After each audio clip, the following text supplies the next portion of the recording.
Mes chers amis, bonjour. Toute l'équipe FIC est heureuse de vous accueillir pour cet observatoire qui porte ce matin sur un thème qui peut paraître un peu parallèle par rapport à la cybersécurité, mais qui est au contraire complètement intriqué dans nos réflexions, celui des déchets électroniques. Et il n'y a pas simplement le déchet électronique vu sous l'angle de la protection de l'environnement. On sait très bien que beaucoup de nos déchets électroniques, contrairement à la directive des 3E de l'Union européenne, partent grâce à la criminalité organisée, aux causes de la criminalité organisée, vers des pays où ils sont déconstruits, où les enfants ont accès aux terres rares et prennent des risques considérables pour la santé.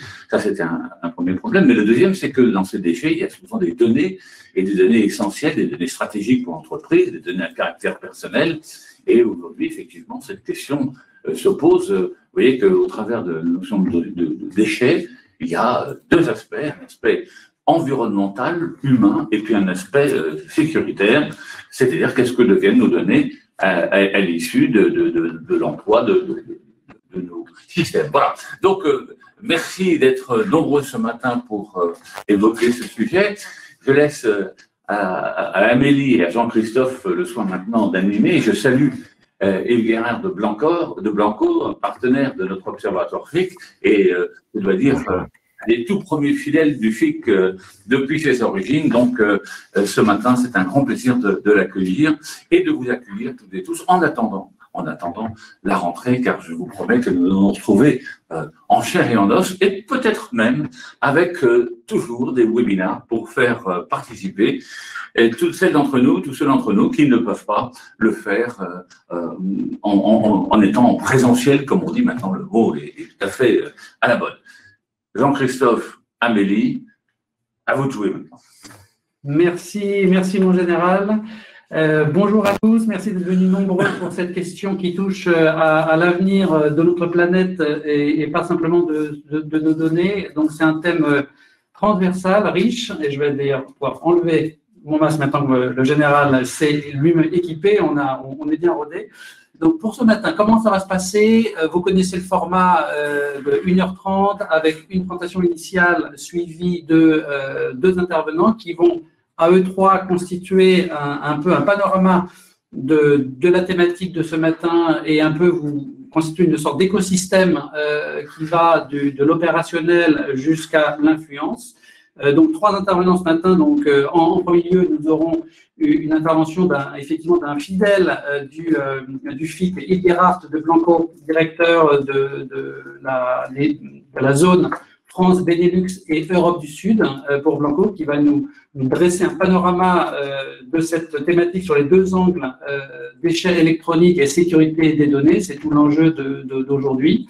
Nous pourrons débattre avec deux intervenants, donc Raoul Costa de Beauregard, qui est le directeur des opérations de Back Market, et Laetitia Vasseur, cofondatrice et directrice de HOP, Halte à l'obsolescence programmée. Donc, chacun d'entre eux, donc Raoul et Laetitia, pourront eux aussi nous dresser un peu un court panorama un peu de leur activité, de leur initiative, de leur société, et on pourra ensuite débattre sur une durée d'à peu près 1 heure. Donc, on est nombreux ce matin et c'est tant mieux pour la planète et pour notre sécurité. Merci à vous. Donc, n'hésitez pas, comme d'habitude, à chatter sur l'espace dédié à cet effet, qui permet aussi de soulever des problématiques que nous surveillons avec Amélie pour voir un peu qu'est-ce qui vous intéresse et comment réagir. Et ensuite, vous pouvez poser vos questions formellement, je dirais, dans l'onglet questions. Donc, soyons interactifs, c'est l'avantage de ces formules virtuelles. Et comme ça, on passe 1h30 passionnante et pleine d'échanges. Je vous remercie. Je passe la parole à Yves Guérard qui va donc, durant une présentation d'une petite 15 minutes environ, nous dresser un panorama de ce sujet dans ses différentes facettes. Et ensuite, on passe aux intervenants. Yves, c'est à vous. Merci Jean-Christophe. Bonjour à tous et à toutes. Très heureux d'être là et comme le général l'a déjà dit aussi, nous sommes déjà partenaires du FIC depuis 2013. Nous-mêmes sommes basés dans le Nord, alors au début à Roubaix, maintenant à Ouascal. Donc, très heureux d'être là pour ce FIC et surtout aussi par rapport à un sujet qui nous tient particulièrement à cœur. Alors, je vais vite partager mon écran. Voilà. Alors, donc Blanco, nous sommes spécialisés donc, dans l'effacement sécurisé des données et depuis maintenant 20 ans, on travaille dans ce domaine d'effacement des données pour deux choses. Un, la cybersécurité, donc la sécurité des données pour tout le monde, mais aussi justement réduire l'impact des déchets électroniques dans le monde. Alors ce matin, je vais vous présenter une étude que Blanco a faite, et donc je vais vous proposer quelques chiffres en fait qui pourront derrière justement alimenter notre discussion. Alors, tout d'abord, notre étude. Donc, nous avons contacté environ 600 décideurs donc à travers le monde. Ces décideurs faisaient partie donc de sociétés avec minimum 5000 employés. Alors, ce sont des sociétés qu'on a contactées aux États-Unis, au Royaume-Uni, Japon, Allemagne et en France. Donc, on leur a posé plusieurs questions par rapport à justement comment ils gèrent leurs déchets électroniques, comment ils gèrent aussi la pollution numérique. Alors, la première question, très simple, c'est pollution cyber, êtes-vous au courant? Alors, il y a quand même 5% des décideurs qui ont dit non, pas du tout. C'est quand même un peu alarmant. Oui, 22%. Et 72% un peu, environ. Donc, ils savent à peu près de quoi il s'agit, mais sans plus. Donc, ceci est quand même un peu inquiétant, surtout que là, il s'agit quand même de décideurs de sociétés avec plus de 5000 employés. Alors, pourquoi est-ce qu'on parle de pollution cyber? Parce qu'il y a deux aspects. Il y a un, bien sûr, les déchets électroniques, et ensuite, il y a aussi la pollution numérique. Donc, aujourd'hui, on va justement traiter les deux et après un peu plus en détail justement les déchets électroniques. Une première problématique pour la pollution numérique, ce sont ce qu'on appelle les données ROT, c'est-à-dire les données redondantes, obsolètes, triviales. Donc, ce sont des données en fait que l'on n'utilise pas. Et donc, on a demandé justement aux personnes interrogées, voilà, qu'est-ce qui contribue selon vous à la cyberdécharge? Pour eux, 60% des données clients que l'on garde alors qu'on n'en a même plus besoin. 75% de données inutiles. Alors, qu'est-ce que ça peut être? Ça peut être des vieux fichiers Excel qu'on a utilisés pour faire 2-3 calculs et qu'on garde et qui sont stockés dans le cloud. Et derrière, ils sont miroités, donc ils sont stockés 2 fois. 54% d'emails archivés dont on a en fait plus besoin. C'est-à-dire un email, par exemple, on a simplement remercié un collègue pour les infos et au lieu de l'effacer, ben on l'a gardé justement et encore une fois, c'est stocké, miroité, etc. Donc il y a beaucoup de données justement ROT, des données dont on n'a plus besoin. Donc ça, c'était pour la pollution numérique. Et là, plus en détail sur justement les déchets électroniques, aujourd'hui, il y a quand même un record de déchets qui est de 53 millions de tonnes. Alors, ça a été vu justement par l'ONU en 2019. Alors, pour vous donner un ordre d'idée, qu'est-ce que ça représente? Ben, c'est 106 fois le poids du Burj Khalifa. Il y a une estimation pour 2030, qui n'est pas très joyeuse, je dirais, qu'il y aura 74 millions de tonnes de déchets électroniques. On voit que malgré toutes les politiques que l'on essaie de mettre en place, justement la sensibilisation telle qu'aujourd'hui, il y a quand même 21% d'augmentation de tonnes de déchets en 5 ans. Donc ça, ce sont des chiffres un peu alarmants qui nous ont été montrés justement par cette étude. Et quand on creuse un peu, seulement 50% des répondants disent qu'ils ont mis une place, justement une politique pour la gestion des déchets électroniques et qui l'ont correctement communiqué à travers l'organisation. Donc déjà, il y a bien sûr, le premier point, c'est de mettre cette politique en place et ensuite, bien la communiquer pour que tout le monde dans une grande structure, imaginez-vous quand même des structures avec par exemple 120 000 employés, il est important que tout le monde sache comment gérer son matériel obsolète. Donc la moyenne sur les pays où on a fait cette étude est de 50%.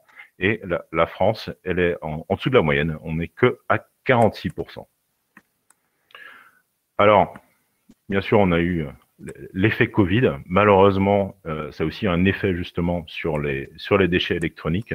Et on a regardé, on a justement posé ces questions dans cette étude aussi par rapport à justement la pandémie et cette crise sanitaire qu'on vit encore. Alors, tout d'abord, le télétravail. Alors, au départ, il y avait les PC portables qui étaient utilisés plus pour, je dirais, une solution nomade. Hein. Vous voyez sur la photo, justement sur la droite, on prend son PC, on travaille un peu partout. Sauf que là, on a évolué vers les photos telles que vous les voyez vers la gauche, avec 5 écrans, des systèmes de backup, etc. Alors là, c'est justement une des problématiques que l'on a vues, c'est que ça a explosé l'utilisation des solutions cloud, donc une pollution numérique assez importante, beaucoup plus importante que la croissance habituelle en fait. Alors comment est-ce qu'on peut remédier à ça? Alors premièrement déjà, faire attention aux données ROT, comme je le disais tout à l'heure, c'est-à-dire effacer les données dont on n'a pas besoin. Alors il y a les directives du NIST, qui sont les directives mondiales pour tout ce qui va être justement gestion d'actifs et gestion de l'effacement des données, qui vont demander à seulement conserver et accéder au minimum des données nécessaires. Donc, réduire cette pollution numérique. Bien sûr, il y a la problématique ce qu'on appelle le BIOD, hein, les gens qui utilisent leur propre matériel pour utiliser à des fins professionnelles. Et là, également, il faut faire attention justement à ne pas dupliquer les données. Et pour les serveurs, c'est exactement la même chose. L'effacement de données, dès qu'on n'en a plus besoin. Et dans l'effacement des données, bien sûr, il faut toujours avoir la preuve à l'appui, c'est-à-dire ce rapport d'effacement qui va vous prouver comme quoi ça a été bien effacé avec une signature numérique. Un autre chiffre, alors je vous bombarde un peu avec des chiffres ce matin, mais c'est pour un peu alimenter justement derrière aussi la conversation, c'est que 78% estiment qu'il y a eu des investissements inutiles dans du hardware au cours justement de cette pandémie. Donc, il y a un problème de surconsommation quelque part, mais aussi un danger. Il y a un danger parce que tous ces appareils maintenant ont des données. Donc, c'est quand même une préoccupation pour la sécurité des données parce que 61% des organisations françaises sont susceptibles de vendre les appareils usagés afin de recréer des revenus derrière. C'est-à-dire qu'il y a eu beaucoup d'investissements dans du matériel pour le télétravail, etc. Mais 61% des décideurs en France vont décider probablement de revendre ou se défaire de ce matériel qui, en ce moment-là, après cette pandémie, justement, seront inutiles en quelque sorte. Donc, deux aspects quand même assez inquiétants, c'est-à-dire surconsommation de hardware et des données qui sont un peu éparpillées partout et qu'il va falloir gérer. Alors, une des solutions, malheureusement, pour sécuriser les données, et c'est aussi par rapport à des fausses idées reçues, c'est la destruction physique. Alors, on a demandé aux décideurs pourquoi choisir la destruction physique plutôt qu'un effacement sécurisé. Alors, je vous ai entouré le chiffre pour la France, qui est la couleur la plus foncée tout en bas. 73% des décideurs disent parce que c'est la solution la plus simple. Voilà, c'est plus simple, c'est moins coûteux, ça va plus vite, voilà. Par contre, 27% disent parce que c'est la solution la plus sécurisante. Donc là, il y a quand même un certain, je dirais, paradoxe par rapport à la sécurité des données, c'est-à-dire qu'on va choisir la solution pour sa simplicité, qui n'est pas forcément toujours très simple et efficace. Et malgré tout, il y a environ 70% qui savent que ce n'est pas la solution la plus sécurisée. Donc, c'est-à-dire qu'aujourd'hui, les organisations vont mettre en place des politiques tout en étant convaincus que ce n'est pas forcément la bonne, mais on va choisir justement la simplicité et la facilité. Alors, malheureusement, ce sont des fausses idées sur la destruction physique. Donc, en moyenne, donc là, ce ne sont pas les chiffres sur la France, mais plutôt les chiffres sur les différents pays dans lesquels on a enquêté. 51% disent que c'est plus sécurisant comparé à d'autres méthodes. Alors là, c'est une fausse idée, parce que ce n'est pas plus sécurisant. En bas de mon slide, vous voyez la différence entre un disque dur magnétique, bien sûr, et un disque dur SSD. Pour qu'un disque dur magnétique soit détruit physiquement, il faut qu'il soit déchiqueté, je dirais, dans des morceaux de 6 mm. Un SSD dans des morceaux de 2 mm. Donc c'est déjà une différence. Voilà. Alors, peu d'entreprises sont capables justement de faire cette gestion, parce qu'il n'y en a que 22% qui n'ont pas de processus vraiment distinct pour les deux. Et malheureusement, ces disques durs, ils pourraient être réutilisés. La problématique, c'est que il faut avoir la preuve. Donc, si vous utilisez un effacement des données, il faut derrière avoir un rapport qui va vous prouver justement comme quoi les données sont parties.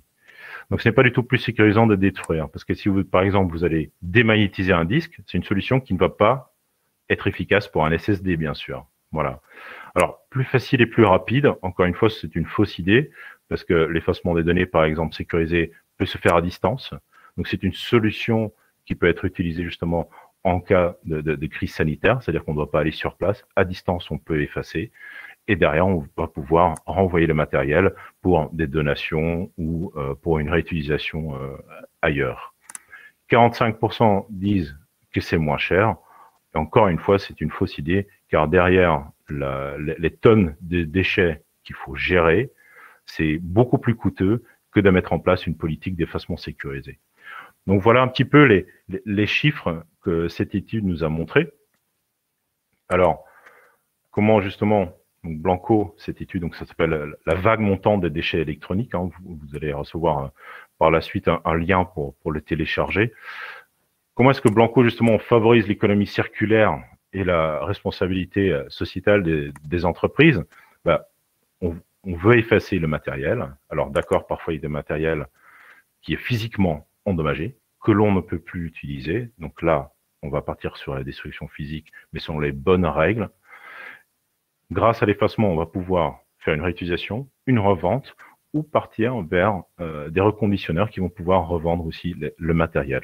Donc on va éviter de jeter des équipements qui sont encore utilisables, et on va du coup réduire l'impact environnemental justement. Donc voilà pour les chiffres de cette présentation, donc de cette étude, pardon. Alors, je pense que je vais donner maintenant la parole à Jean-Christophe. Merci. Voilà, là maintenant on est bien outillé avec des chiffres précis sur les tendances. Avant que je passe la parole à Raoul Costa de Beauregard, en général, avant que vous repartiez, est-ce que ces chiffres, les 100 tourbes du Burj Khalifa, ça représente aussi qui sont produits chaque année en déchets électroniques et qui partent dans la nature et malheureusement au sens propre, puisque c'est souvent pas recyclé. Je crois que seulement 17% des matériels sont correctement valorisés et on entendra encore ce qu'on entend par valoriser. Je crois qu'on a quelques chiffres là-dessus. Est-ce que ça vous évoque, est-ce que ça vous interpelle en général C'est-à-dire que ça ne m'interpelle pas parce que, je ne sais pas si je le savais, mais depuis la directive des 3E, on sait qu'il y a une véritable question qui est posée justement sur ces déchets électroniques. Et comme j'ai dit tout à l'heure, ça pose des questions relatives à la santé des personnes qui vont les décomposer d'une manière non industrielle. Mais, vous l'avez souligné vous-même, dans ces outils que nous envoyons à la décharge ou de manière plus ou moins réglementaire, eh bien, il y a des données qui peuvent être extrêmement importantes et qui peuvent être utiles. Donc, en fait, on dit souvent, faites les poubelles, vous trouverez tous les bouillons des grandes entreprises et ça vous permettra d'avoir beaucoup de choses. Mais je crois que là, on peut dire, faites les poubelles et vous trouverez toutes les données qui n'ont pas été éliminées. Voilà. Donc, en tout cas, je crois que c'est une vraie question. Et on voit bien que la cybersécurité, si on la réduit au strict domaine virtuel, on passe à côté d'un certain nombre, je dirais, d'éléments qui sont à la fois très humains et qui concernent, au-delà de notre santé, notre ego numérique, que ce soit notre ego, le nôtre, personne physique, ou bien les entreprises qui ont beaucoup de données qui les concernent et qui sont sensibles. Voilà. Donc, en tout cas, vraiment, merci beaucoup pour cette première intervention. Vous me pardonnerez, mais nous avons aujourd'hui les journalistes qui nous interrogent sur le FIC, donc je vais vous quitter et les laisser en très bonne compagnie avec Amélie et Jean-Christophe. Donc, à très bientôt pour d'autres aventures. Merci, mon général. Alors, nous poursuivons notre panorama avec une pépite française en grande expansion et je demanderai à Raoul Costa de Beauregard de nous dire quelques mots sur Back Market, une société qui fait de plus en plus parler d'elle. Et je pense que Raoul, vous nous commenterez un sujet qui doit vous réjouir beaucoup, qui est ces 61% d'entreprises françaises qui s'apprêteraient à revendre le matériel qu'elles ont acheté en trop. Et je crois que c'est là où vous intervenez. Alors, à vous de nous expliquer dans cette économie circulaire qui a été évoquée par Yves. Donc, Back Market, qu'est-ce que ça fait? Pourquoi ça grandit si vite? Et donc, quel rôle positif vous estimez jouer dans cette gestion assez calamiteuse des déchets électroniques et des appareils déjà utilisés? À vous, Raoul. Merci. Merci Jean-Christophe et je suis ravi de participer à cette table ronde aujourd'hui. Donc Back Market, en fait, nous sommes une place de marché sur laquelle sont vendus exclusivement des produits qui sont reconditionnés. Donc ces produits qui ont eu une seconde vie et qui, au lieu de terminer à la décharge, vont être réutilisés, soit par des particuliers, soit par des entreprises. Et aujourd'hui, Back Market est présent aux États-Unis, en Europe et au Japon. Alors du coup, pour reprendre ce qu'a dit Yves, effectivement, on voit une explosion en ce moment des déchets électroniques. Et donc il y a un enjeu de cybersécurité qui est évident, et il y a un autre enjeu qui est un enjeu de l'environnement. Et pour Back Market, c'est l'enjeu numéro 1. C'est vraiment la mission de notre entreprise, en fait, c'est de remplacer les produits neufs. Pourquoi? Parce que, il y a un impact négatif de ces déchets électroniques qui s'accumulent. Et ce qui est triste, c'est que la plupart de ces déchets en fait, ce sont des produits qui sont parfaitement utilisables et que l'on peut soit directement réutiliser, soit que l'on peut réparer ou utiliser les pièces détachées pour en faire des nouveaux produits.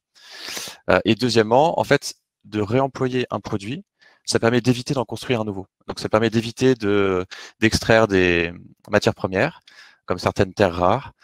Ça permet d'utiliser du coup beaucoup moins de CO2. Donc, pour donner un exemple, un iPhone 12 qui est racheté, reconditionné, ça va faire 30 kg de CO2 émis en moins dans l'atmosphère qu'un iPhone 12 qui est neuf et qui est acheté. Et qui est souvent, d'ailleurs, les produits électroniques sont construits et assemblés loin de leur pays de vente. Donc il y a peu de produits électroniques qui sont en fait assemblés en Europe ou aux États-Unis. Ils viennent beaucoup d'Asie. Et donc le reconditionnement, en plus d'être vertueux parce qu'il réutilise un produit qui existe déjà, en fait c'est local. Voilà, les réparateurs, les reconditionneurs, souvent sont des acteurs qui sont locaux. Mais du coup, je vais brosser un portrait en fait de la chaîne de valeur du reconditionnement pour illustrer quels sont les différents acteurs. Et en fait, en partant de l'origine qui est la reprise des produits. Et en fait, donc il y a deux moyens de commencer à reconditionner un produit. C'est reprendre des produits auprès des particuliers ou auprès des entreprises. Et les deux acteurs sont extrêmement importants, évidemment. Et ces deux chemins se développent. Cette reprise se fait soit en ligne ou soit de manière physique en allant. Donc, pardon, je vais prendre l'exemple d'un particulier. Un particulier peut revendre son produit sur Back Market et le mettre dans un colis à la poste. Ou alors, il peut aller dans une boutique d'un opérateur téléphonique et rendre son téléphone. Donc, il y a deux méthodes pour le faire. Et même chose pour les entreprises. Ces produits, ensuite, une fois qu'ils ont été remis sur le marché, en fait, ils sont rachetés par des reconditionneurs. Les reconditionneurs, ce sont des usines, petites ou grandes, qui vont faire le diagnostic des produits et ensuite les réparer pour les remettre à neuf. Et c'est à cette étape-là qu'il y a un diagnostic qui est fait sur l'état software, l'état logiciel du produit, ainsi que l'état du hardware. Donc, par exemple, pour un téléphone, l'écran est-il cassé et le produit fonctionne-t-il sur toutes ses fonctionnalités. C'est à cette étape-là, du coup, que l'on fait aussi, pour un reconditionneur, l'effacement des données, qui est une étape cruciale. Alors, pourquoi c'est extrêmement important? Parce qu'en fait, la première raison aujourd'hui qui fait que le reconditionné n'est pas le moyen le dominant de consommer, puisque c'est que 8% du marché par rapport au neuf, c'est la confiance. Il y a un déficit de confiance aujourd'hui des clients envers le reconditionné, et l'effacement des données compte pour une partie, comme on l'a vu avec Yves tout à l'heure, et une autre partie, c'est la qualité des produits. Tant que la qualité des produits reconditionnés ne sera pas la même que la qualité des produits neufs, il y aura ce déficit de confiance. Voilà, et donc les reconditionneurs, eux, ils travaillent justement à prendre des produits qui ont déjà été utilisés et à les remettre sur le marché dans un état le plus proche possible de l'état du neuf en termes de fonctionnalité et de durée de vie. Et ils y arrivent de mieux en mieux. Et donc la dernière étape, c'est que ces produits, une fois les données effacées, une fois qu'ils ont été remis à neuf, ils sont remis en vente auprès soit de particuliers, soit d'entreprises, sur des acteurs, par exemple, comme Back Market, mais il y a d'autres acteurs qui vendent des produits reconditionnés. Et aujourd'hui, donc je l'ai dit tout à l'heure, mais le reconditionné est un petit marché, puisque c'est 8% du marché du neuf mondialement. Mais par contre, il croît très vite. Il croît de plus de 10% par an, là où le marché du neuf est stagnant. Et on l'a bien vu avec la crise du coronavirus, il y a eu une accélération de l'utilisation de produits reconditionnés, puisque ces produits étaient tout de suite disponibles. Les supply chains n'étaient pas, enfin comme ces produits sont locaux, quand les supply chains mondiales marchent moins bien, en fait, il reste toujours ces produits reconditionnés disponibles. Et donc on a vu à Back Market, en fait, un doublement de l'utilisation de produits reconditionnés en quelques mois, beaucoup effectivement pour le télétravail et aussi l'école à la maison. Donc des ordinateurs, des tablettes, des écrans, des téléphones. Et nous voyons aujourd'hui le reconditionné se développer beaucoup aussi sur des catégories de produits plus nouvelles, comme la mobilité et comme l'électroménager. Voilà, donc toutes ces catégories se développent au fur et à mesure. Et l'enjeu principal, je le répète, c'est la confiance. On a parlé donc de la sécurité des données et évidemment de la qualité des produits.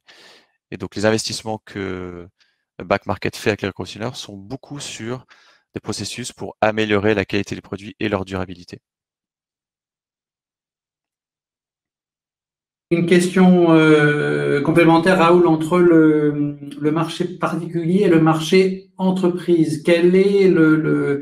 Lequel est le plus dynamique en croissance aujourd'hui, ou est-ce que oui, le plus grand changement des mentalités, en fait, c'est lié aussi à la mode. Je veux dire, chacun veut, enfin chacun, en tout cas, forme de clients veulent le dernier iPhone. Il y a tout à fait un aspect mode dans le domaine électronique qui peut être extrêmement pervers. Les entreprises payent moins cher, n'ont pas la TVA, donc sont peut-être moins sensibles au prix que le particulier. Donc entre ces deux dynamiques, laquelle évolue le plus, ou est-ce qu'elles avancent de manière parallèle? Alors, je dirais que dans un premier temps, c'est le marché des particuliers qui s'est bien plus développé. Et donc aujourd'hui, c'est ce premier marché qui s'est développé, que ce soit d'ailleurs aux États-Unis ou en Europe. Néanmoins, on voit plus récemment une dynamique forte de la part des entreprises pour plusieurs raisons. Je pense qu'il y a une logique économique. Enfin, les produits reconditionnés sont quand même beaucoup moins chers que les produits neufs. Et donc, ça reste très intéressant d'acheter des produits reconditionnés pour une entreprise plutôt que des produits neufs. Deuxièmement, il y a aussi un environnement réglementaire et un désir des consommateurs de voir que les entreprises sont plus vertueuses, soient plus vertueuses vis-à-vis de l'environnement. Et donc, du coup, que ce soit dans les publications de rapports RSE ou autres, on voit que les entreprises font plus d'actions pour avoir un impact plus positif sur l'environnement, y compris consommer du reconditionné. Je pense qu'on n'en est qu'au début. Je pense que ça va considérablement se développer, mais on voit déjà cette tendance.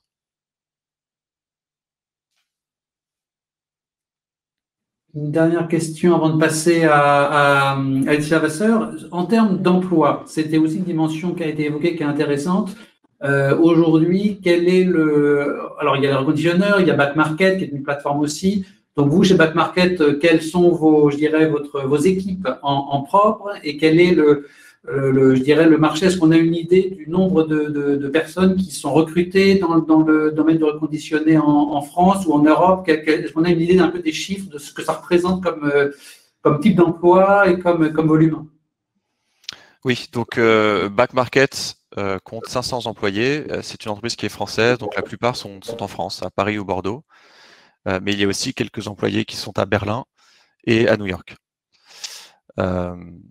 Sur le reconditionné, donc on parle de plusieurs milliers d'emplois en France, et ce sont souvent des petites structures de taille moyenne. Les acteurs les plus importants ont des usines dans le monde entier, mais typiquement un reconditionneur français va être de taille moyenne, peut-être de 50 employés. Il peut y avoir des structures plus grosses et des bien plus petites. Et au total, en France, il y a plusieurs milliers d'emplois. C'est un marché qui se développe et je dirais, quand on regarde, donc Back Market, c'est le leader en Europe du reconditionné. Et quand on regarde le poids des marchands français sur tous les marchés européens dans lesquels on est, ce sont eux qui dominent en fait.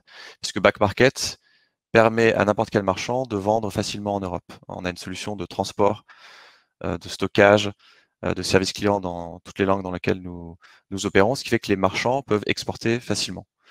Eh bien, en fait, les marchands français, ce sont les champions du coup. Et ils vendent beaucoup en Allemagne, en Italie, en Espagne et dans les pays dans lesquels on est. Donc, ce qui est intéressant, c'est que c'est une activité qui est en croissance, puisque franchement, le marché adressable, c'est le marché du neuf. Et c'est un marché qui est énorme, où 92% reste à faire, parce qu'il n'y a que 8% qui est du reconditionné. Donc, il y a énormément de potentiel de croissance pour ces reconditionneurs, où qu'ils soient. Mais pour l'instant, ce sont les Français qui sont qui en profitent le plus. Ce qu'on a dit, pourquoi la France est plus avancée sur ce marché que qu'en Europe? C'est lié à la création d'entreprises comme la vôtre qui sont nées en France, ou est-ce qu'il y a une mentalité particulière, ou est-ce qu'on a une situation? Ouais, il n'y a pas que Back Market qui opère sur le reconditionné en France. Donc, je pense que les Français ont une sensibilité déjà écologique développée. Deuxièmement, effectivement, Back Market, depuis 2014, a contribué à développer ce marché du reconditionné. Et puis après, il y a des acteurs français, donc des réparateurs, qui typiquement ont commencé leur business était de réparer les produits sous garantie ou hors garantie des marques, et qui ont beaucoup développé leur activité en faisant maintenant du reconditionné. Et c'est vrai que le plus gros pays de Back Market étant la France, ça a dû certainement favoriser les marchands qui sont basés en France. Et puis maintenant, ils ont accès à tous ces autres marchés. En Europe, on voit aussi d'autres acteurs, évidemment. Mais effectivement, les Français sont particulièrement développés. Et une dernière question, parce que je pense que ça pourra aussi préparer l'intervention de Laetitia Vasseur. Est-ce qu'il y a dans le domaine électronique, alors c'est peut-être une question précise, mais est-ce qu'il y a une tension particulière sur certains produits? Par exemple, les revendeurs voudraient avoir plus de smartphones à l'écrit, ou au contraire, c'est des modèles peut-être plus anciens, mais très peu chers, qui sont très demandés et finalement pas si disponibles parce que les gens ne rapportent pas assez leur téléphone. Voilà. Est-ce qu'on a certains types de produits qui sont comme ça en tension, qu'on voudrait pouvoir vendre, mais qui finalement ne sont pas apportés, ou les gens ne pensent pas à le reconditionner? Oui, alors je dirais que sur le téléphone, le marché du reconditionné est très bien structuré, bien développé. Et typiquement, on voit les modèles les plus vendus sur Back Market, c'est les modèles d'il y a 2 ans, sortis il y a 2 ans par Apple. Donc, il y a un décalage, on va dire 18 mois à 2 ans. Mais tous les produits sont vendus. L'iPhone 12, par exemple, est vendu sur Back Market. C'est juste que les prix sont beaucoup plus intéressants pour les modèles qui sont un peu plus anciens, l'iPhone 10 ou avant. Mais je dirais qu'il y a peu de pénurie sur les téléphones. Encore une fois, je pense que c'est rentré assez bien dans les mœurs, et beaucoup d'acteurs facilitent la reprise des produits. Par exemple, les opérateurs mobiles le font en boutique très, très simplement. Les produits les plus pénuriques, ce sont des produits, par exemple, électroménagers, des produits comme des Thermomix ou des Magimix, qui sont des produits qui sont très onéreux. Et bon, on n'en a jamais assez. On a aussi des consoles de jeux. On n'a jamais assez de consoles de jeux. Donc ce marché est moins développé que le marché du téléphone. Et puis après, je dirais toutes les nouvelles catégories liées comme la mobilité. Donc les vélos électriques, les trottinettes électriques. Le téléphone est un marché qui est très bien servi. Merci beaucoup pour ce panorama. On va prendre un peu de recul et voir peut-être le sujet de manière plus englobante avec Laetitia Vasseur, qui a créé, qui est directrice de Halte à l'obsolescence programmée, et qui donc travaille sur ces sujets, je dirais, de manière plus systémique, puisque là, il s'agit effectivement de repenser le mode de consommation et la façon dont on fabrique et dont on utilise les produits. Donc, Laetitia Vasseur, merci de votre participation et de votre initiative. Donc, dites-nous en plus sur votre initiative et voilà, sur quels sont en particulier vos leviers d'action pour faire changer les choses, que vous attaquez un vaste sujet sociétal en vérité. Donc, merci Laetitia. Oui, bonjour à tous, merci pour cette invitation. Donc, en effet, l'association HOP Halte à l'obsolescence programmée, j'ai créée il y a un peu plus de 5 ans maintenant, en 2015, suite à l'adoption du délit d'obsolescence programmée. Et donc, nous, notre association vise vraiment à allonger la durée de vie des produits, puisque comme on l'a entendu dans les 2 interventions précédentes, le fait qu'un produit, on voit bien que les déchets augmentent énormément et on voit bien que l'impact environnemental est très important au moment de leur fabrication. C'est à peu près 80% de l'impact environnemental d'un smartphone, par exemple, qui est situé au moment de sa fabrication en termes d'empreinte écologique. Donc, plus on aura des produits qui vont durer longtemps, qui vont être utilisés, réutilisés, et moins ils iront au recyclage, et plus on aura une empreinte écologique positive normalement. Donc, nous, c'est vraiment notre mission. Donc, après, comment est-ce qu'on agit pour allonger la durée de vie des produits? Alors, c'est moins les mains dans le cambouis comme nos 2 intervenants, mais c'est plus, c'est vrai, à un niveau macro et systémique, dans le sens où nous essayons d'abord de fédérer les consommateurs, parce qu'il y avait vraiment une problématique de montrer aux fabricants qu'il y avait vraiment une demande, que les clients étaient intéressés pour garder les produits plus longtemps. Donc, tout d'abord, nous avons travaillé à fédérer les consommateurs, les clients.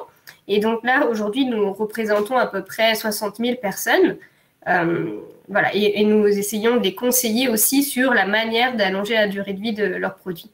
Ensuite, le deuxième volet, c'est celui du plaidoyer politique et institutionnel, dans le sens où nous pensons que c'est très important d'encadrer mieux au niveau législatif, réglementaire, les pratiques, pardon, de manière à ce que les fabricants, les distributeurs, enfin tous les acteurs, y compris les consommateurs, soient incités à allonger la durée de vie des produits au moment de la conception, du reconditionnement, de la réparation, qu'à tous ces stades-là, on soit incité à aller vers ces voies-là. Et ce qui n'était pas forcément le cas il y a quelques années, mais qui devient de plus en plus. Et on espère que HOP y contribue largement. Et ensuite, le troisième volet, c'est celui de travailler avec les entreprises elles-mêmes, puisque c'est vraiment elles qui sont moteurs de solutions. Et donc, nous avons créé un club de la durabilité qui regroupe aujourd'hui 25 entreprises, donc Back Market d'ailleurs, et qui vise à montrer qu'il y a vraiment un écosystème, qu'il y a des solutions, y compris économiques, pour allonger la durée de vie des produits. Donc voilà, entre autres rapports et plaintes qu'on a pu déposer également, c'est le cœur de l'action de HOP. Bon. Et une question sur cette, on a évoqué la question de l'emploi, donc qui est local. On a évoqué, là, vous avez évoqué l'implication des entreprises.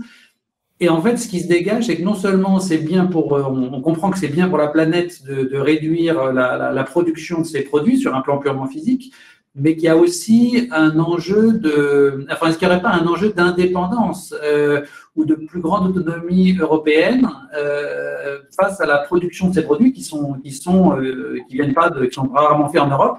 Est-ce que ça, c'est pour HOP? Est-ce que, et parmi les entreprises qui sont vos soutiens, est-ce que ça, c'est un argument qui est vraiment au cœur de votre politique, de construire, de réduire la surconsommation et la dépendance à des fabricants étrangers, ou est-ce que non, c'est plus une question vraiment de protection de la planète dans laquelle vous vous placez? Nous, on défend à la fois les consommateurs et l'environnement, et c'est ça aussi qui est intéressant dans cette thématique, c'est qu'on peut vraiment réconcilier les deux. Après, bien sûr, pour allonger la durée de vie des produits, quand on sait que la plupart viennent de firmes internationales, il y a cette question de la mondialisation et comment est-ce qu'on agit, nous, en France, en sachant qu'on agit aussi en Europe. Mais il faut voir que depuis 2014, déjà, il y a eu une première loi sur la consommation et puis surtout, ensuite en 2015 sur la transition écologique et surtout là, une loi intéressante en 2020 qui s'appelle AGEC, Anti-Gaspillage Économie Circulaire. Là, il y en a encore une nouvelle sur la sobriété numérique qui est en passe d'être votée. on voit que la France est leader en fait sur ces sujets, elle est pionnière, elle est précurseur et elle impose un cadre incitatif qui permet vraiment de donner un signal important aux entreprises et d'accompagner, je dirais, le mouvement des consommateurs. Donc, tout d'abord, ça crée un environnement positif, favorable à des initiatives comme Back Market, même qui n'ont pas attendu la loi, bien sûr, mais du coup, on a des acteurs comme ça qui essayent de bouleverser un peu le marché. La loi qui incite et qui donne un cadre, par exemple, l'indice de réparabilité aujourd'hui obligatoire sur certains produits, dont les smartphones, par exemple, et l'indice de durabilité qui va arriver en 2024 également, qu'on a vraiment milité pour avoir cet indice, qui s'impose à tous les produits vendus en France. Donc, même une entreprise qui est basée aux États-Unis ou en Corée doit appliquer cet indice au marché français et demain au marché européen, puisque nous militons à ce que ce genre de mesure s'impose aussi sur tout le marché unique. Et donc, bien sûr, ça a d'autant plus d'impact. Mais le fait que la France soit déjà moteur, ça permet vraiment des avancées au niveau européen et une impulsion nouvelle. Dernière question, après je reviendrai à Yves, parce qu'on a des questions sur la technique, notamment de la destruction, et donc là, ça sera un petit point un petit peu plus technique, mais qui sera intéressant par rapport à l'audience que nous avons, qui sera certainement preneuse d'aller un petit peu plus loin. Notamment, il y a une question pour vous, Yves, sur voilà, est-ce qu'il faut vraiment détruire à 6 mm, 2 mm, pourquoi est-ce qu'il y a vraiment des cas de récupération de données? Mais avant de passer la parole à Yves, pour Laetitia, vous qui êtes dans l'influence et qui travaillez à changer les choses, est-ce que dans votre expérience et sur les 5 dernières années, vous avez démarré sur une base légale de changement de la loi, c'était déjà intéressante. Il y a des questions qui sont passées pour Raoul sur notamment la taxe la copie privée qui avait menacé un temps de surenchérir ou de renchérir plutôt les coûts du reconditionné. Donc là, je pense qu'il y avait beaucoup d'attentes sur ce type de questions. Raoul pourra en dire peut-être un mot plus tard dans la matinée, je pense, pour en parler. Mais pour vous, Laetitia, est-ce que cette thématique, est-ce qu'elle est apolitique? Est-ce que finalement tous les décideurs politiques et les partis s'en saisissent? On voit que l'écologie, je dirais, dépasse le cadre de l'écologie ou des mouvements écologistes purs et durs. Comment vous le voyez-vous? Vous voyez ça comme un sujet vraiment maintenant devenu apolitique, transparti, où il y a certaines forces, je dirais, militantes qui vous soutiennent et qui vont dans le bon sens, ou qui vont dans le sens que vous préconisez? On a plutôt de la chance sur ce sujet, parce que c'est un sujet qui rassemble, vu que ça intéresse à la fois les consommateurs, donc les électeurs et l'environnement. On a vraiment une dynamique qui dépasse les partis depuis, vous voyez, depuis déjà 2015, même 2013, on s'intéresse au sujet. On a eu vraiment, peu importe les gouvernements, des avancées, même si elles ont été peut-être plus importantes ces dernières années. Après, on voit quand même qu'il y a certaines tensions. Et on l'observe peut-être encore plus au niveau européen où, assez peut-être naturellement, les groupes plus libéraux ne veulent pas toucher, parce que c'est sûr que ça impacte le modèle économique. Enfin, si on va vraiment au bout de la logique, c'est quand même une transformation potentiellement assez profonde, même si, enfin voilà, c'est une question assez large, on n'aura sûrement pas le temps d'en débattre aujourd'hui, mais voilà, il y a un certain nombre d'encadrements, d'imposer la transparence, d'imposer des méthodes de conception, d'imposer des règles au niveau logiciel, parce que on parle d'obsolescence, peut-être parfois on pense plus à tout ce qui est technique, avec est-ce qu'on arrive à enlever la batterie, est-ce qu'un produit est bien démontable, mais il y a aussi toute la partie obsolescence logicielle. Et là, il y a énormément de travail à faire. On est loin d'avoir abouti à des choses suffisamment concrètes. Vous parliez de la mondialisation. Là, sur l'obsolescence logicielle, c'est vraiment un frein parce que les problèmes logiciels sont encore entre les mains souvent des éditeurs et c'est plus difficile d'imposer des choses dans un cadre national, voire même européen. Donc, ces questions logicielles, concrètement, si vous devez choisir entre mettre à jour votre équipement parce que vous risquez une faille de sécurité donc vous avez envie de le mettre à jour, mais de l'autre, c'est un package de logiciels qui fait que à la fois vous avez la correction du bug de sécurité, mais aussi des mises à jour de confort qui alourdissent votre équipement et qui font qu'une fois que vous avez téléchargé la mise à jour, vous ne pouvez plus utiliser correctement votre équipement parce qu'il est ralenti ou voilà, ou que par exemple le travail de Monsieur Blanco, enfin de Blanco ou de Back Market soit rendu plus difficile parce que les réparateurs indépendants sont bloqués à distance par les fabricants ou les éditeurs de logiciels. Ça peut vraiment impacter toute la chaîne de valeur derrière de l'allongement de la durée de vie des produits via la réparation, le reconditionnement. Donc ça, on doit y travailler à un niveau à la fois économique avec les entreprises, mais aussi poser un cadre réglementaire, voire en France, en Europe ou un niveau international. C'est des problématiques importantes pour pouvoir développer toute cette économie circulaire de l'allongement de la durée de vie des produits. Effectivement, oui, l'obsolescence logicielle, on va y revenir. Il y a des débats dans le chat sur ça. C'est une question en soi et on va y revenir un peu plus tard dans le débat parce que c'est quelque chose qui suscite beaucoup de questions. Avant de passer à Yves, peut-être encore une dernière question pour comprendre le panorama en général. Donc, parmi les 25 sociétés qui vous soutiennent au sein de votre club de la durabilité, quels sont le profil des entreprises grandes, petites, des acteurs comme Back Market surtout, un peu de tout. Quels sont qu'est-ce qui fait que ces entreprises-là ont fait cette démarche de vous soutenir et de s'engager auprès de vous? Alors, en fait, c'est des entreprises qui sont surtout le cycle de vie d'un produit. Ça peut être autant des fabricants, des distributeurs, des reconditionneurs ou des entreprises qui ont travaillé à l'échange entre pairs. Tout ce qui va permettre d'allonger la durée de vie des produits et tous les services autour qui vont aussi permettre cet allongement de la durée de vie des produits. Après, on a de tout type de secteurs et aussi de taille. À la fois des startups, par exemple, ou des petites pousses qui challengent un peu le marché et qui font des choses innovantes, intéressantes, donc, dont était part d'ailleurs Back Market au tout début, mais qui ont très vite sont passés dans une autre catégorie. Et puis des grands groupes qui ont beaucoup plus d'inertie et qui ont plus de mal à changer à grande échelle, mais qui, parfois des petites transitions aussi, ont beaucoup d'impact sur l'ensemble des produits qui sont vendus.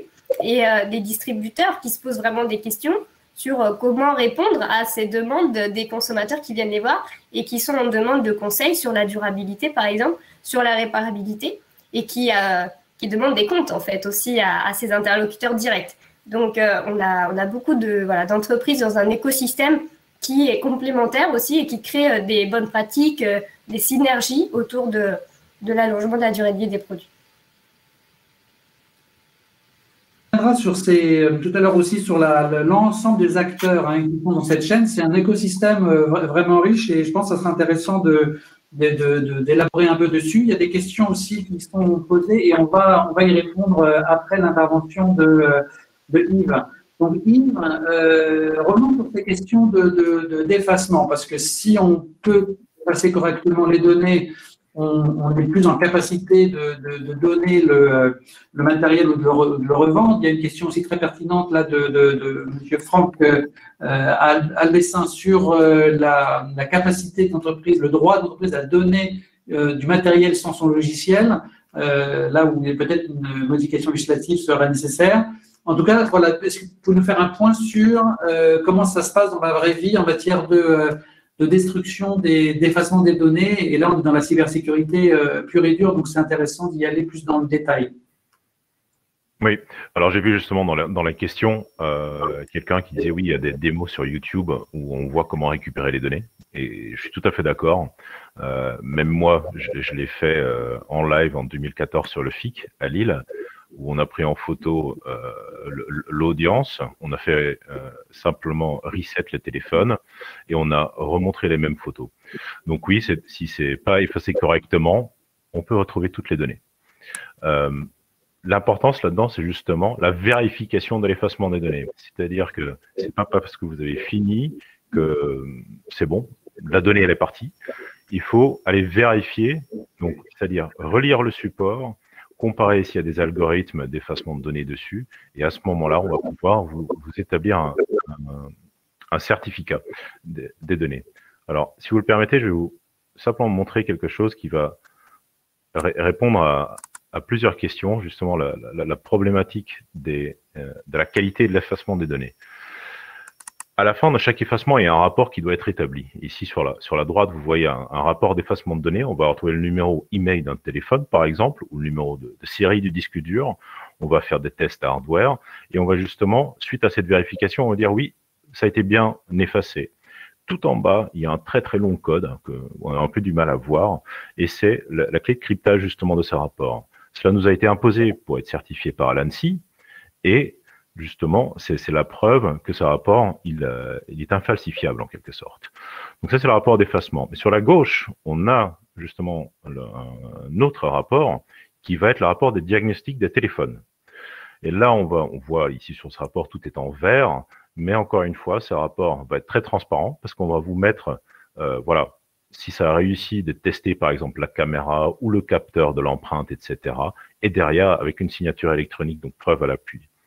Et je voyais une question aussi, comment m'assurer qu'il n'y a pas de malware sur du produit reconditionné. Alors, si le produit a été effacé correctement, il n'y a plus rien dessus. C'est-à-dire que nous, on est indépendant de logiciel, on est indépendant d'OS, c'est-à-dire qu'on va contourner le système d'exploitation. On va contourner le BIOS, par exemple, d'un PC pour aller retrouver nous-mêmes c'est-à-dire la taille du disque dur. On va trouver les secteurs endommagés, cachés, etc. du disque dur. On va pouvoir effacer la totalité du disque. Donc le malware ne pourra plus être sur le disque. Voilà. Donc à ce moment-là, on a vraiment un produit en quelque sorte vierge et prêt à être réutilisé. Voilà. Alors l'effacement des données permet en même temps de tester justement le disque dur, parce que si vous n'êtes pas capable de l'effacer, ça veut dire qu'il est physiquement endommagé. Alors, des logiciels tels que Blanco, ça reste un logiciel, donc on ne peut pas les réparer un matériel qui est physiquement endommagé, bien sûr. Pour aller un petit peu plus loin, il y a des questions qui sont très, très intéressantes. Il y a une sur l'armée américaine, mais je pense qu'on peut la généraliser. Est-ce que, pour un acteur comme Blanco, est-ce que vous avez réussi à convaincre les acteurs les plus sensibles, renseignements, armée, etc. Est-ce que ces gens-là vous font confiance à vos concurrents, ou en tout cas au secteur que vous représentez, pour effacer leurs données, ou est-ce que il reste quand même une ombre de doute sur ce qui peut se passer et ils préfèrent à ce moment-là détruire ou fondre leur matériel électronique? Que font ces acteurs-là et quelle est leur démarche par rapport aux informations les plus sensibles qu'ils sont amenés à stocker et à conserver? Oui, alors oui, ces acteurs-là nous font confiance. Donc on travaille dans le secteur de la défense aussi. Il y a deux choses. Il y a ce qu'on appelle le cycle de vie. Il y a le cycle de vie du hardware, c'est une partie, mais il y a aussi le cycle de vie de la donnée. Donc nous, on va gérer la totalité. C'est pas parce qu'une donnée ne doit plus être utilisée qu'on va détruire physiquement le support, bien sûr. Donc on va avoir des solutions qui vont aller écraser les données en cours de vie du matériel, mais pour la fin de vie de la data. Et par contre, après, bien sûr, l'effacement total des supports. Pour ce qui est, par exemple, sur la question sur l'armée américaine ou autre, où ils vont fondre des disques, il y a une autre problématique, et qui est pas forcément une problématique, mais qui est pour la sécurité de tous, c'est la classification des données. Il y a du confidentiel, il y a du secret défense, etc. Il y a des règles très très strictes par rapport à ça. C'est-à-dire que ces données, par exemple, ne peuvent pas sortir d'un bâtiment. Alors, la donnée, vous comprenez que les données, par exemple, militaires, etc., ou de la NASA, sont des données extrêmement confidentielles. Donc, elles ont une autre classification que la simple donnée, entre guillemets, simple, de recherche et développement d'un autre industriel. Donc là, il y a des règles strictes où on va effacer les données, mais le matériel ne peut pas être réutilisé. Il doit être vraiment détruit. Et tout ça, c'est dû à cette classification de données. Donc, il y a une différence entre secret défense, confidentiel, etc., bien sûr. Et d'où, justement, voilà, cette solution, je dirais, un peu hard, c'est-à-dire de faire fondre les disques durs tels que l'armée américaine le font. Effectivement, vous confirmez cette information. Est-ce qu'il y a on a beaucoup de RSSI, d'experts forcément en cybersécurité dans notre audience. est-ce qu'il y a une corrélation entre certains secteurs? Est-ce que typiquement les secteurs plus sensibles sont plus matures sur les questions d'effacement des données de manière correcte? Voilà, ou au contraire pas? Est-ce que c'est très variable selon les secteurs industriels qui peuvent être plus ou moins matures? Voilà, comment vous analysez le marché et là où peut-être vous avez le meilleur opportunité de croissance, parce qu'il peut y avoir un retard, je dirais, en termes de secteur, ou au contraire, il y a des secteurs qui sont vraiment des modèles et sur lesquels vous appuyez pour convaincre les autres? Alors oui, il y a des secteurs qui sont différents. Donc Blanco, nous sommes certifiés par l'ANSSI pour justement cette partie de décryptage des rapports, mais aussi pour l'effacement des disques durs, etc. Et donc ça nous permet justement de travailler dans différents secteurs. Alors, c'est sûr que quand on va voir certaines sociétés, ils vont nous dire « Ah, mais vous savez, moi, je travaille pas dans la défense ou moi, je suis pas une banque. » Donc, voilà. Mais tout le monde a des données très, je dirais, de grande valeur pour chacun. Je vois quelqu'un qui disait, là, sur le chat, qui parlait des photos des enfants. Donc, c'est une grande valeur pour nous tous, les photos des enfants dans les téléphones portables, les grands-parents, etc. Ils veulent pas que ces photos soient retrouvées quelque part en Russie ou ailleurs. Et ça va être la même chose pour une start-up qui ne travaille pas dans le monde bancaire ou autre, mais qui a des données importantes. Elle ne veut pas que ces données soient récupérées par quelqu'un d'autre. C'est sûr que dans le monde bancaire, il y a des règles déjà très strictes. Alors, il y a des normes comme PCI, DSSS, qui sont vraiment très spécifiques par rapport aux cartes de paiement. Donc là, il y a des règles justement déjà qui sont établies par rapport à l'effacement des données. Donc c'est sûr que dans le monde bancaire, dans le monde de la santé aussi, et dans le monde de la défense, on va avoir des règles plus strictes.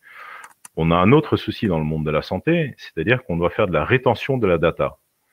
Il y a dans certaines catégories où on doit garder les données entre 10, 20, voire 30 ans.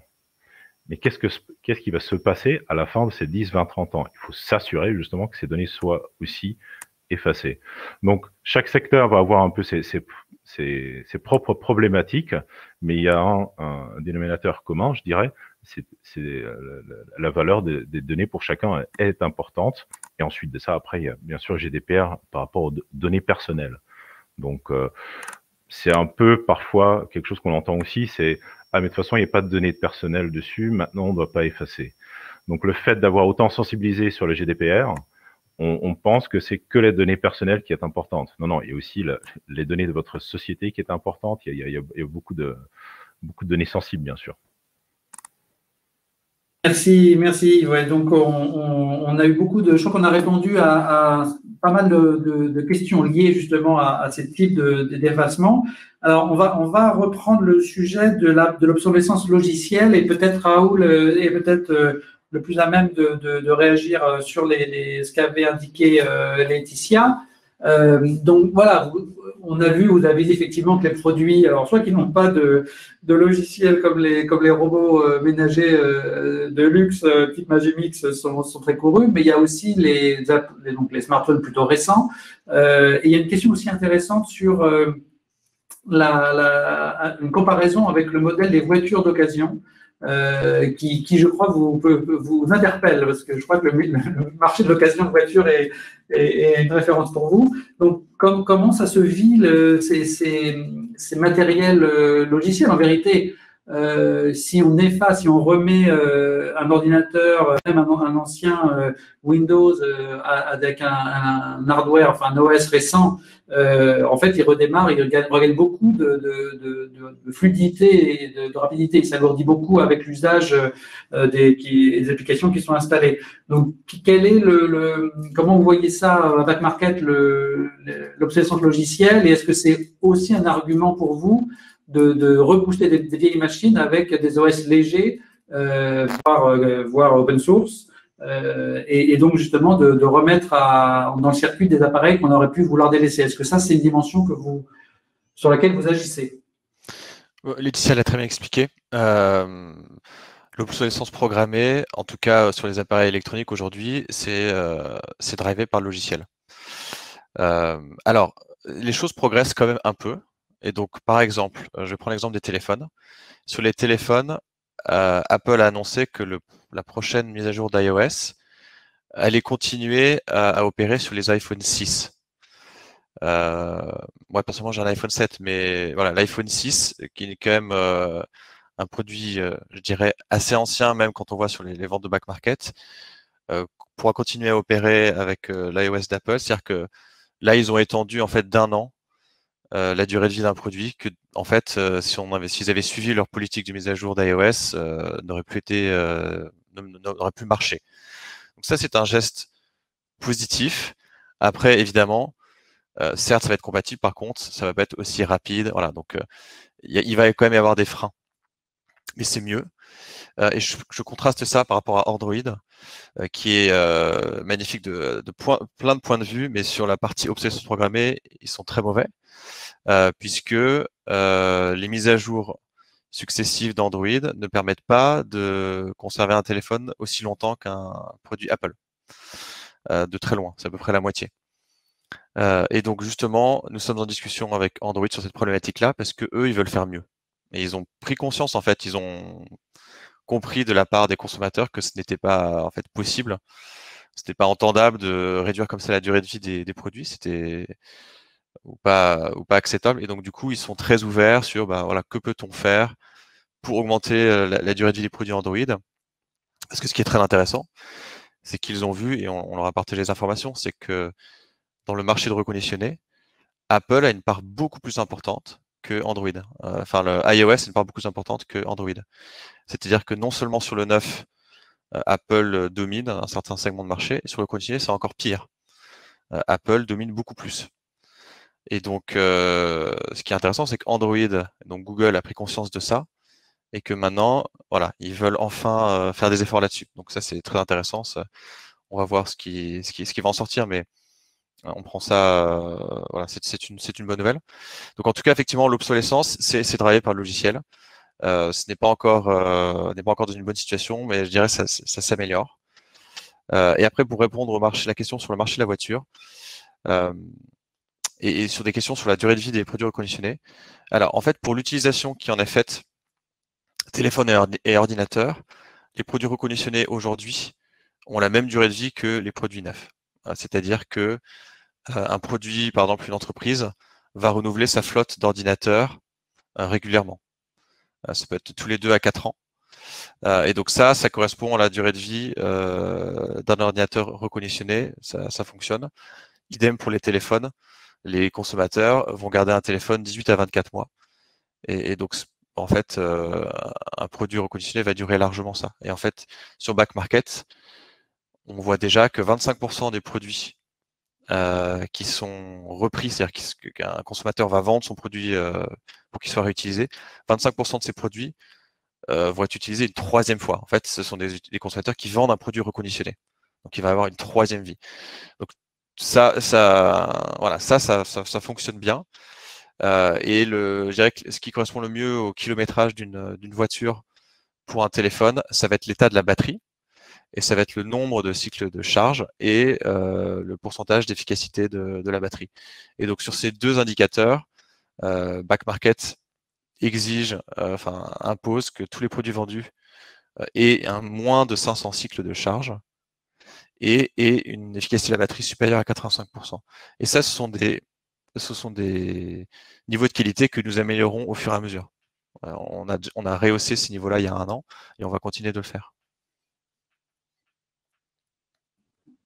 Et est-ce que sur la question de la lisibilité de ça, c'est-à-dire effectivement on achète une voiture d'occasion, on regarde son aspect, on regarde son compteur kilométrique, il y a des choses qui sont assez normées comme ça. Sur les charges de batterie, par exemple, est-ce que la communication faite au consommateur sur appareil conditionné avec batterie neuve ou avec, je sais pas, remise à zéro du logiciel, est-ce que ces éléments très importants, est-ce qu'ils sont suffisamment communiqués aux clients? Est-ce qu'ils sont suffisamment connus, en fait? Je pense qu'on peut plus communiquer. Aujourd'hui, par exemple, on ne va pas communiquer, à part le niveau de la batterie, l'efficacité de la batterie minimale et le nombre de cycles maximal, on ne va pas communiquer proactivement au consommateur quel est l'indice de kilométrage, on va dire, du coup de son produit. Par contre, sur sa demande, on peut lui fournir le rapport, Blanco par exemple, et qui indique ces données-là, parce que chaque produit qui est vendu sur Back Market a eu ce diagnostic-là. Donc en fait, sur demande, nous fournissons cette information au client.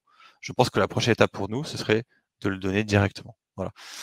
Ça présente quelques développements pour pouvoir mettre en place cela de manière, je dirais, at scale, mais c'est effectivement la prochaine étape logique.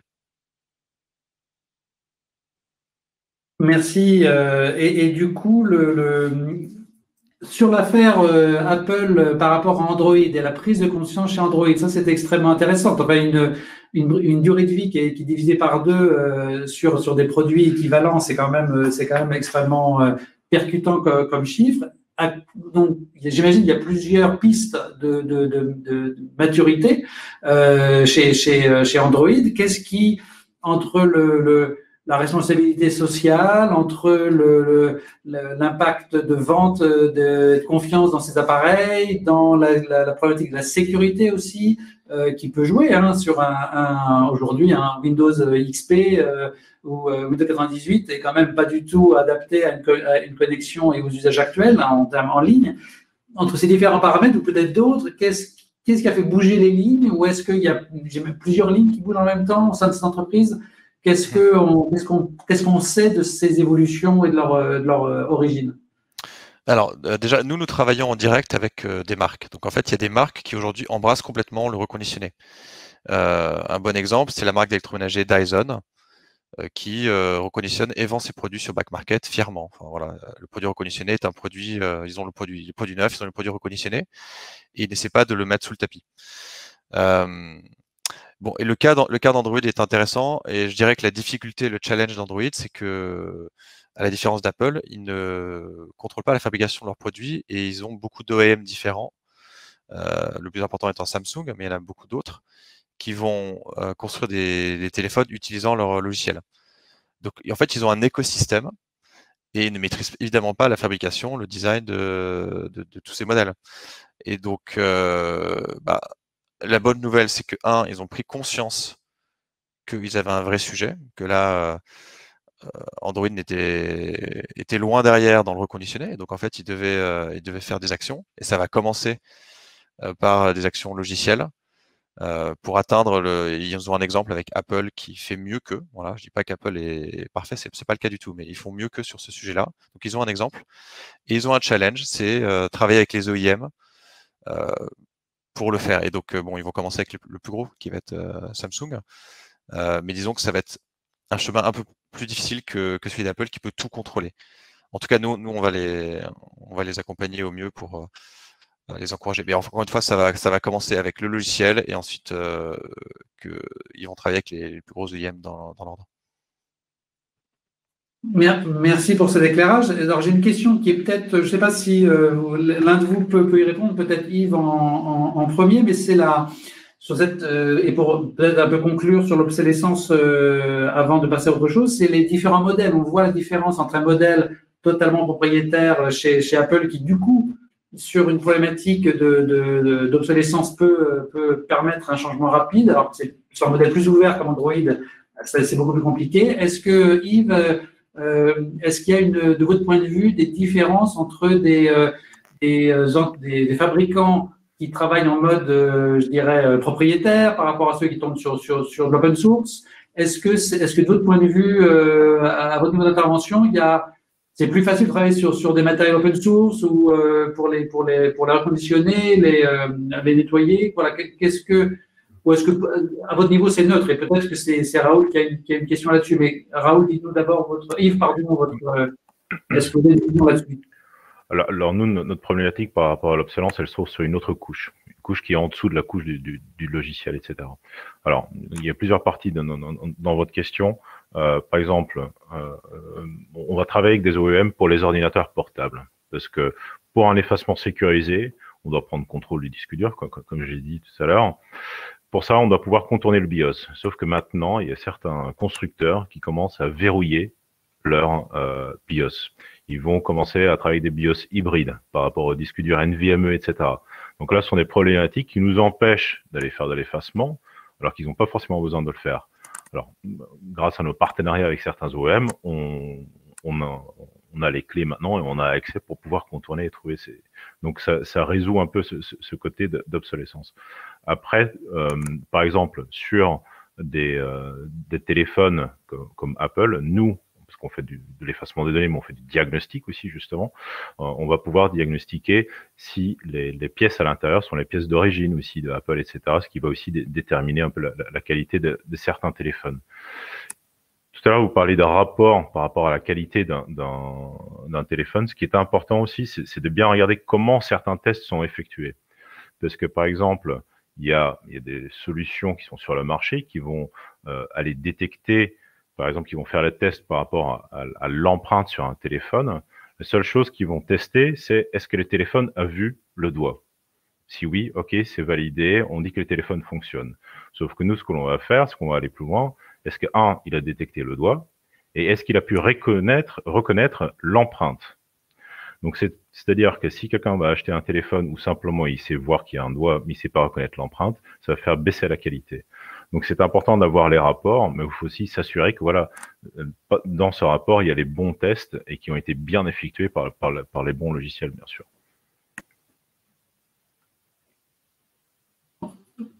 On va aborder peut-être un sujet, du coup, pour un peu conclure et passer en revue en commençant par vous, Yves, puis Raoul, puis Laetitia dans cet ordre. C'est la question de l'écosystème. C'est-à-dire, vous êtes chacun un acteur d'une chaîne plus générale. Le FIC lui-même est mixte, puisqu'il traite aussi bien cybersécurité que cybercriminalité, et il est pluridisciplinaire dans son approche. On voit que sur ce sujet-là, il y a tellement de leviers d'action depuis la régulation initiale jusqu'à la motivation des clients et les ressorts psychologiques de leurs achats, que c'est une question assez complexe. La question que j'aurais, Yves, très concrètement, vous êtes donc un acteur historique et un soutien historique du FIC, parce que vous êtes basé vous-même dans le Nord et que sans doute ça a pu jouer, mais vous avez plusieurs actions. Vous n'allez pas que sur le site, que sur le FIC, on peut imaginer. Donc, pourquoi aller au FIC et où est-ce que vous allez ailleurs pour je dirais, réveiller, mobiliser votre écosystème? Voilà, sur quoi vous appuyez, vous, pour faire progresser la prise de conscience? Oui. Alors, tout à fait, on ne travaille pas que avec le FIC, bien sûr, mais on va avoir... Il faut revenir un peu en arrière, il faut revenir 20 ans en arrière. Comment est-ce que Blanco a été créé en Finlande? C'est simple, un hôpital a revendu son parc informatique et un journaliste a mis la main sur les disques durs et 3000 dossiers de patients se sont retrouvés dans la presse. Donc, secret médical non respecté, etc. D'où l'idée de l'effacement des données. Donc, on a répondu à un besoin du marché. Donc, au début, il y a 20 ans, nos premiers clients, c'était ce qu'on appelle les ITAD, IT Asset Disposal. Donc, c'est le regroupement de tous les acteurs, c'est-à-dire reconditionneurs, brokers, recycleurs, qui vont récupérer le matériel chez les entreprises et qui vont derrière les reconditionner et les revendre. Au début, cela représentait, en chiffre d'affaires pour Blanco, c'était 80% de notre clientèle.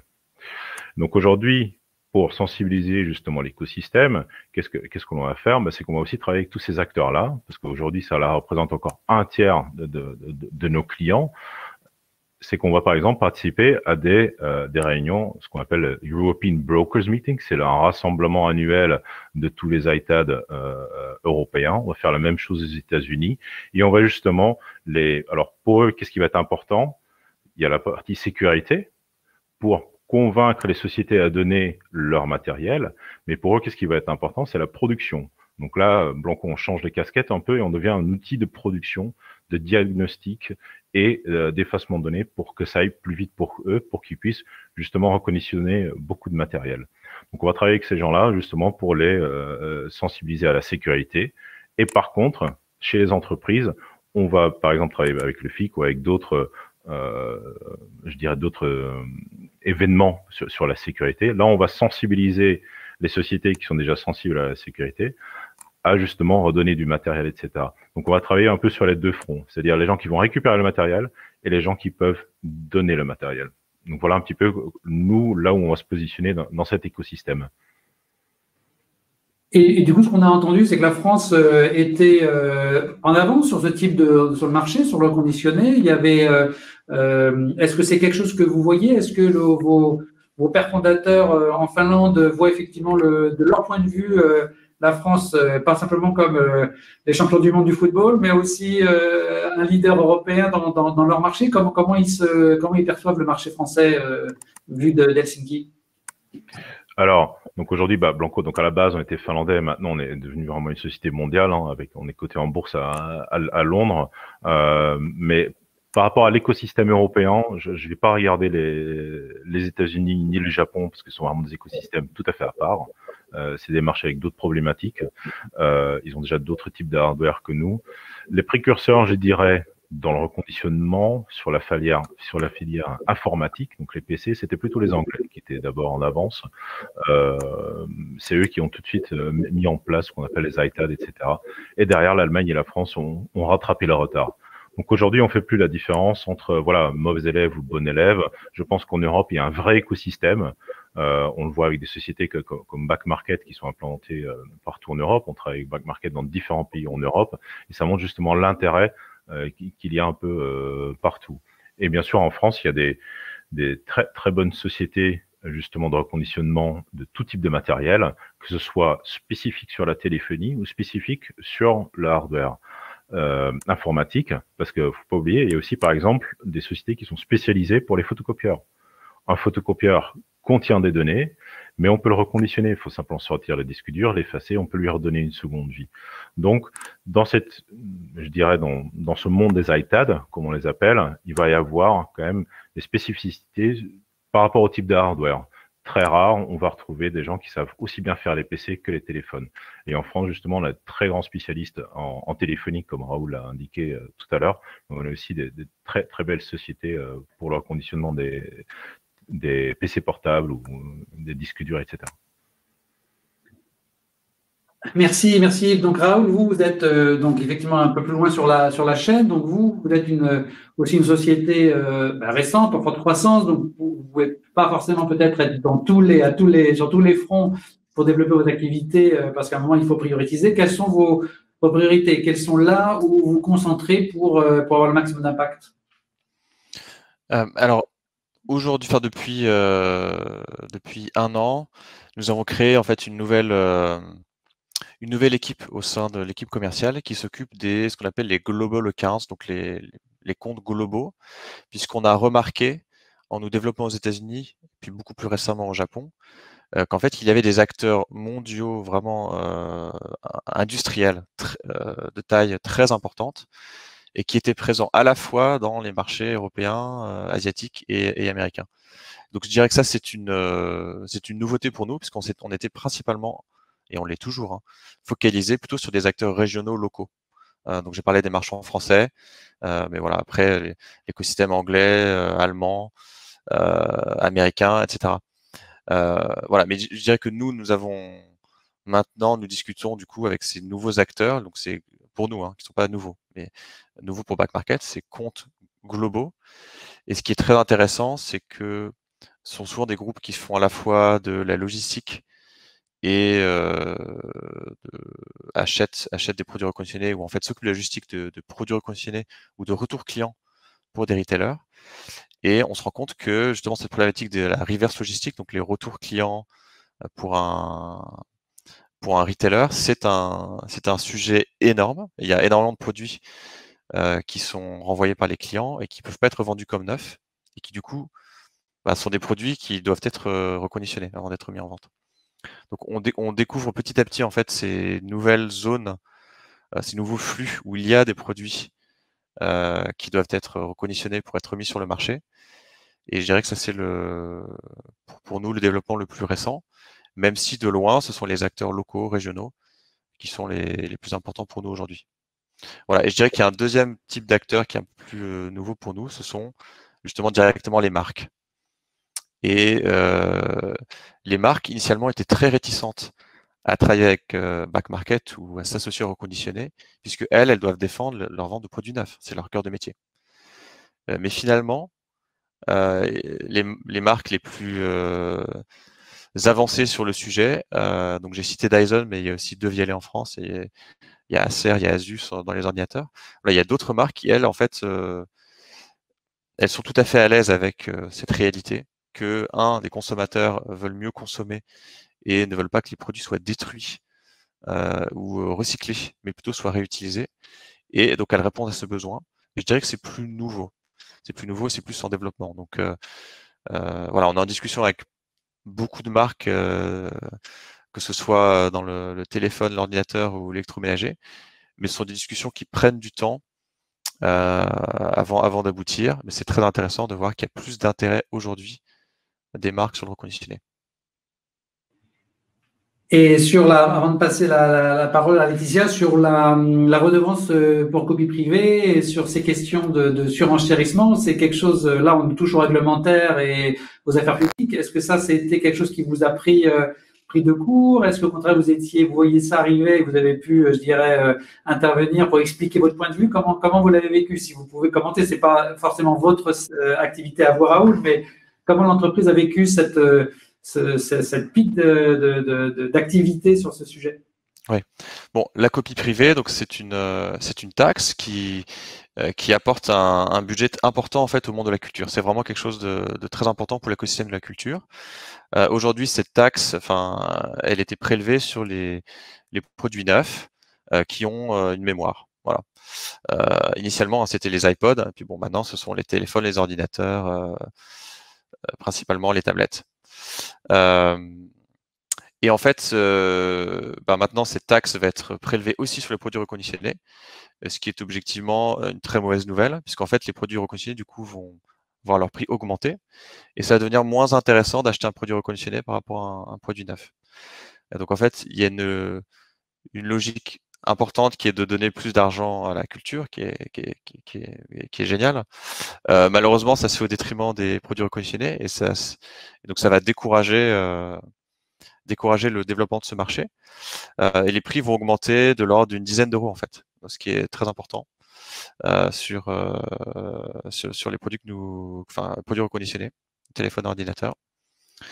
Voilà. Nous avons proposé une autre alternative à cela, mais ça n'a pas été retenu, qui aurait été d'augmenter la taxe copie privée sur les produits neufs pour toujours continuer à augmenter le budget taxe copie privée pour que la culture ait les moyens de se développer, c'est extrêmement important, mais ne pas décourager le reconditionné et avoir l'impact du coup négatif sur l'emploi en France et l'environnement. Après, ce sujet, c'est pas un sujet qui est facile.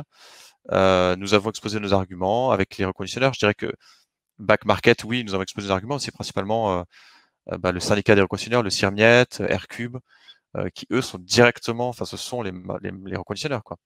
Nous ne sommes qu'une place de marché, donc on a travaillé avec eux pour porter leur voix, la voix de toute la filière. Bon, ça n'a pas fonctionné cette fois-ci, mais je dirais que c'est le mérite de tous nous rapprocher, et puis on va être encore plus à l'affût des prochaines réglementations qui pourraient être détrimentales pour le reconditionné. Merci Raoul. Alors pour Laetitia, on voit la complexité de ce secteur, la multiplicité d'acteurs, je dirais, qui doivent s'interfacer les uns avec les autres, et on voit que même tout le monde apprend, que ce soit Back Market ou Blanco, ils sont eux-mêmes toujours en train d'élargir leurs intervenants. Est-ce que c'est pas un peu des complexités supérieures à ce que vous imaginiez au départ du lancement de votre initiative? Est-ce que vous arrivez à gérer une complexité pareille? Voilà, comment vous et vous, en plus, vous gérez la dimension grand public et cette sensibilité sur l'obsolescence. Voilà, comment ce monde complexe peut être appréhendé par une équipe qui reste en développement, puisque vous avez que 5 ans et vous avez aussi un jeune acteur. Oui, c'est sûr que c'est assez complexe, mais c'est ça aussi qui est vraiment intéressant, et je crois que c'est ça qui est puissant. En fait, c'est d'arriver à allier à la fois, de montrer la demande des consommateurs alliée à l'action des parlementaires. Donc, d'ailleurs, je salue Vincent Thiebaud qui s'est beaucoup impliqué sur la proposition de loi venue du Sénat pour réduire l'empreinte écologique environnementale du numérique. ça donne un signal très important aussi, ça encadre les choses, ça impose des progrès et on en a déjà obtenu un certain nombre. Et puis, après, du coup, ça donne beaucoup de signal aux entreprises comme Apple pour modifier leurs pratiques et puis à des jeunes pousses aussi pour challenger ce marché et se lancer vers des pratiques plus vertueuses. Donc, je pense que c'est vraiment l'alliance de ces trois dimensions qu'on essaye, nous, de fédérer, d'animer à notre échelle qui permet des progrès importants. Parce que s'il y avait qu'un seul acteur qui se battait tout seul dans son coin, ça ne marcherait pas, en fait, en termes de rapport de force. Donc, je pense que c'est vraiment ça qui est la clé du succès de l'allongement de la durée de vie des produits. On voit que ça bouge, hein. Vous voyez, là, Apple, en effet, qui commence à changer légèrement ses pratiques. Peut-être que l'amende qu'ils ont reçue de 25 millions d'euros d'amende à cause de pratiques commerciales trompeuses les a un petit peu aidés dans ce sens. Et on espère en effet que d'autres acteurs aussi suivront, puisque c'est vraiment le sens de l'histoire. On a obtenu des choses vraiment importantes sur l'indice de réparabilité, de durabilité. On parlait tout à l'heure, j'ai vu dans le chat, des pièces d'usure. Il y a des règlements européens d'éco-design qui imposent de plus en plus une disponibilité des pièces justement détachées, notamment des pièces d'usure, qu'on peut trouver aujourd'hui de plus en plus facilement, même sur Internet, pour l'auto-réparation, sur des sites qui vont nous aider à diagnostiquer et à réparer parce qu'on va trouver la pièce et que ce sera facile de démonter parce qu'on aura eu l'indice de réparabilité qui incite fortement les fabricants à permettre la réparabilité plus simple, ce qui aussi a un coût, un impact sur le coût. Les réparateurs, les reconditionneurs de back market et autres, plus un produit est démontable facilement, est remontable et réparable, plus ça va être rapide de le faire et donc ça va être moins coûteux et plus simple de proposer des produits reconditionnés. Donc on voit que c'est tout un écosystème en effet qui est très intéressant de suivre du début jusqu'à la fin pour qu'on arrive à des résultats concrets à la fois pour les consommateurs et pour les entreprises consommatrices aussi de ces produits qui auraient une seconde vie et de vraiment permettre de manière globale l'allongement de la durée de vie de ces produits, peu importe l'utilisateur dans une première vie, une deuxième vie, etc. Et c'est ça qui anime l'association HOP. Merci Laetitia. On va donner le mot de la fin à Yves, peut-être sur un témoignage sinon personnel, du moins un ressenti sur un parcours, parce qu'on voit à quel point beaucoup d'acteurs ont été créés ces dernières années. Donc Blanco, vous avez un recul important sur ces sujets-là.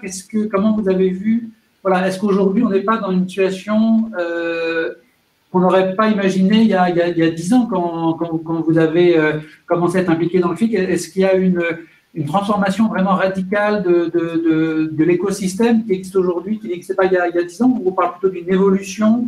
Voilà, comment on est aujourd'hui par rapport à il y a 10 ans? Est-ce que le monde a changé plus qu'on imaginait à l'époque? Oui, parce que quand j'ai créé Blanco France en 2006, quand je parlais d'effacement des données, les gens ne comprenaient pas trop l'intérêt et ne comprenaient pas ce dont je parlais en fait. Parce qu'en plus, j'étais leur dernier souci, parce qu'on était en fin de cycle de vie. Donc, on n'écoutait pas trop ça, et parce qu'il y avait encore des sociétés qui avaient du mal à implémenter des antivirus. Donc, depuis lors, il y a quand même une évolution déjà au niveau de la cybersécurité. Et aussi une évolution, vraiment on le voit dans le reconditionnement. Le marché a vraiment évolué.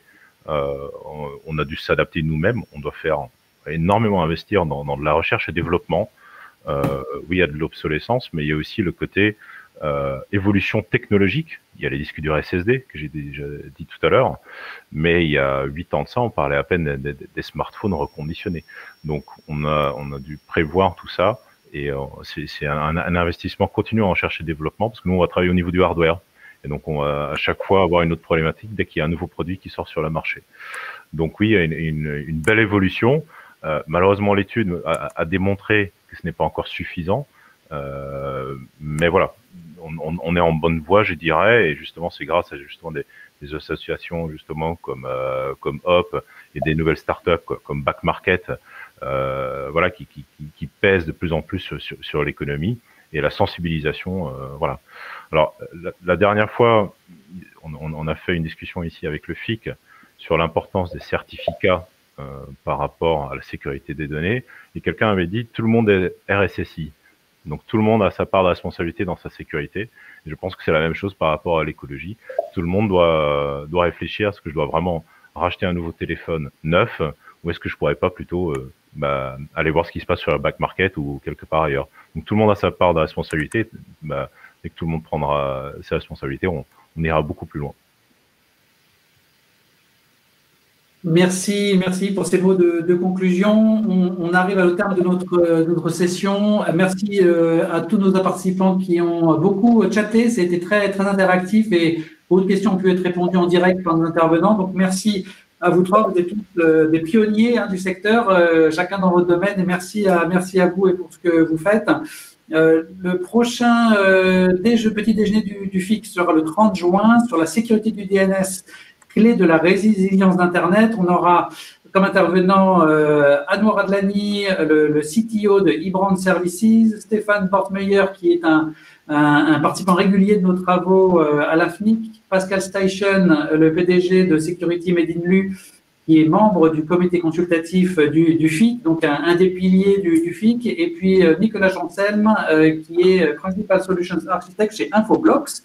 Donc là, on va rentrer dans un autre sujet aussi très hardcore et même plus que celui-ci qui était plus transversal. Merci à vous tous et donc rendez-vous au 30 juin, 8h30 à l'heure habituelle. Merci à vous.